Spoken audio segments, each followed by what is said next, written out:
اللہ تعالیٰ اپنے بندوں سے فرماتے ہیں، اے ابن آدم، اگر غصے کے وقت تو مجھے یاد رکھے گا، میرا حکم مان کر غصہ پی جائے گا تو میں بھی اپنے غصے کے وقت تجھے یاد رکھوں گا، ہلاکت کے وقت تجھے ہلاکت سے بچا لوں گا۔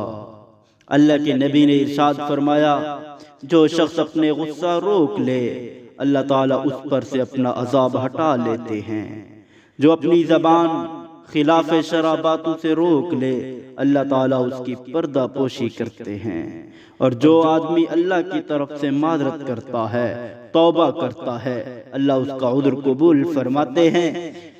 اللہ کے نبی نے فرمایا، پہلوان وہ نہیں جو کسی کو بچھاڑے، بلکہ حقیقتاً پہلوان وہ ہے جو غصے کے وقت اپنے نفس پر قابو رکھے۔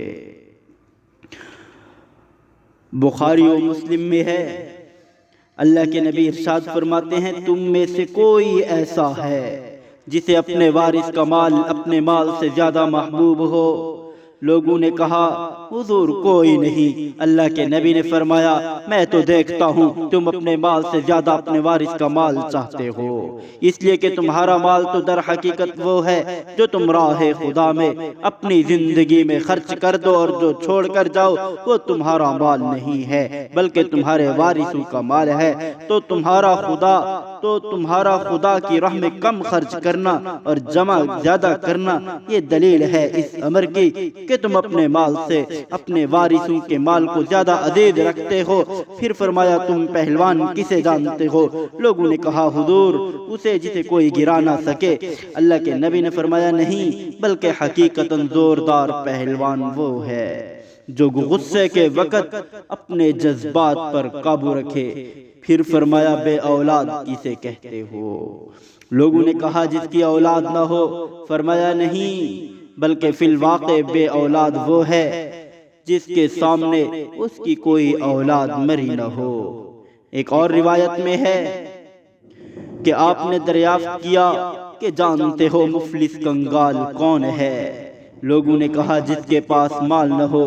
آپ نے فرمایا، نہیں، بلکہ وہ جس نے اپنا مال اپنی زندگی میں راہ خدا میں نہ دیا ہو۔ حضرت حارثہ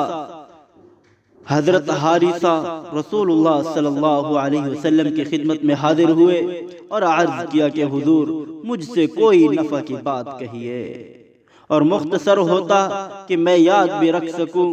اللہ کے نبی نے فرمایا، غصہ نہ کرو۔ انہوں نے پھر پوچھا، آپ نے پھر یہی جواب دیا، کئی مرتبہ یہی کہا سنا۔ کسی شخص نے حضور سے کہا، عرض کیا کہ مجھے کچھ وصیت کیجئے۔ اللہ کے نبی نے فرمایا، غصہ نہ کر۔ وہ کہتے ہیں کہ میں نے جو غور کیا تو معلوم ہوا کہ تمام برائیوں کا مرکز غصہ ہی ہے۔ حضرت ابو ذر رضی اللہ تعالی عنہ کو غصہ آیا تو آپ بیٹھ گئے، پھر لیٹ گئے۔ ان سے پوچھا گیا، یہ کیا؟ فرمایا، میں نے رسول اللہ صلی اللہ علیہ وسلم سے سنا ہے، آپ فرماتے ہیں جسے غصہ آئے وہ کھڑا ہو تو بیٹھ جائے، اور اگر اس سے بھی غصہ نہ جائے تو لیٹ جائے۔ عروہ بن محمد کو غصہ چڑھا، آپ وضو کرنے بیٹھ گئے اور فرمانے لگے، میں نے اپنے استادوں سے یہ حدیث سنی ہے کہ رسول اللہ صلی اللہ علیہ وسلم نے فرمایا، غصہ شیطان کی طرف سے ہے، اور شیطان آگ سے پیدا ہوا ہے، اور آگ کو بجھانے والی چیز پانی ہے، پس تم غصہ کے وقت وضو کرنے بیٹھ جاؤ۔ حضور کا یہ ارشاد ہے کہ جو شخص کسی تنگ دست کو مہلت دے یا اپنا قرض اسے معاف کر دے، اللہ تعالیٰ اسے جہنم سے آزاد کر دیتے ہیں۔ لوگوں سنو، جنت کے اعمال سخت اور مشکل ہیں، اور جہنم کے کام آسان ہیں۔ نیک بخت وہی ہے جو فتنوں سے بچ جائے۔ کسی گھونٹ کا پینا خدا کو ایسا پسند نہیں جتنا غصے کے گھونٹ کا پی جانا اللہ کو محبوب ہے۔ ایسے شخص کے دل میں ایمان رچ جاتا ہے۔ حضور علیہ السلام فرماتے ہیں، جو شخص اپنا غصہ اتارنے کی طاقت رکھتا ہو پھر بھی ضبط کر لے، اللہ تعالیٰ اس کا دل امن و امان سے پر کر دیں گے۔ جو شخص باوجود موجود ہونے کے شہرت کے کپڑے کو تواضع کر کے چھوڑ دے، اسے اللہ تعالیٰ کرامت اور عزت کا حلہ قیامت کے دن پہنائیں گے، اور جو کسی کا عیب چھپائے اللہ تعالیٰ اسے قیامت کے دن بادشاہت کا تاج پہنائیں گے۔ اللہ کے نبی فرماتے ہیں جو شخص باوجود قدرت کے اپنا غصہ ضبط کر لے اسے اللہ تعالیٰ تمام مخلوقات کے سامنے بلا کر اختیار دیں گے کہ جس حور کو چاہے پسند کر لے۔